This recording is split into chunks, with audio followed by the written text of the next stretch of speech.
Ça, c'est l'album souvenir de Bruno Retailleau, un album dans lequel figurent des hommes connus qui ont mis le pied à l'étrier à ce cavalier, comme Philippe de Villiers, avec lequel il est fâché depuis 5 ans, ou comme François Fillon, qui en avait fait l'un de ses vice-présidents en 1998 au Conseil régional. Alors l'album est vite feuilleté car l'homme est toujours en mouvement. Il court Bruno Retailleau, actuellement dans les 5 départements ligériens, et toute l'année de la Vendée à Paris, où il préside le groupe Les Républicains au Sénat. Je suis pour avoir un mandat parlementaire et un exécutif local, quel qu'il soit, une mairie. Voilà. Est-ce que Jean-Marc Ayrault, à un moment où il était président de la communauté urbaine, maire de Nantes, président du groupe, député, etc.,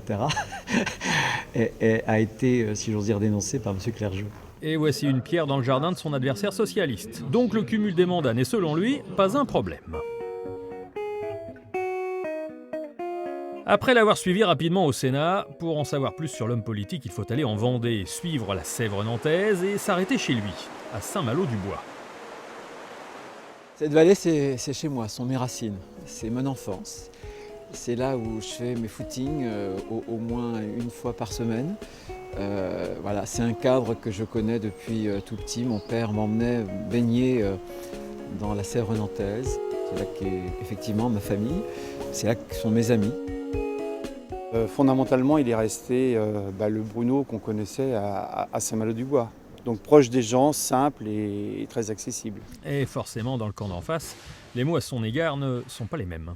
Je pense que c'est un homme qui renvoie une image de gentil centriste ou de gendre idéal, mais que derrière cette image, il y a un homme de la droite dure, conservatrice, qui s'intéresse beaucoup, par exemple, aux chefs d'entreprise, mais peu au développement de l'emploi ou de la formation.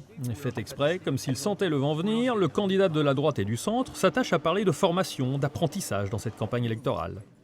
En Pays de la Loire, on a perdu 4000 apprentis en 7 ans. C'est terrible. Moi, ce que je veux, c'est que demain, la région des Pays de la Loire devienne la première région de France pour l'apprentissage.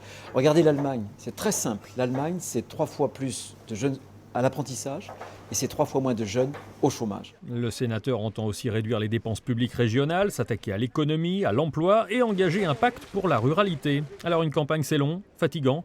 Bruno Retailleau fait alors appel parfois à du renfort. Aucune élection n'est jamais gagnée d'avance. Simplement ici, il y a une tête de liste qui est quand même une personnalité forte, charismatique, qui emmène les choses et qui est aussi une force de conviction. Je pense que quand on s'engage dans la vie publique, on ne le fait pas pour soi, on le fait d'abord pour les autres. On essaie de redonner un peu de ce qu'on a reçu. Mi-décembre, il saura donc si les Ligériens acceptent ce qu'il veut leur donner pour les 6 ans qui viennent. Ce qu'il veut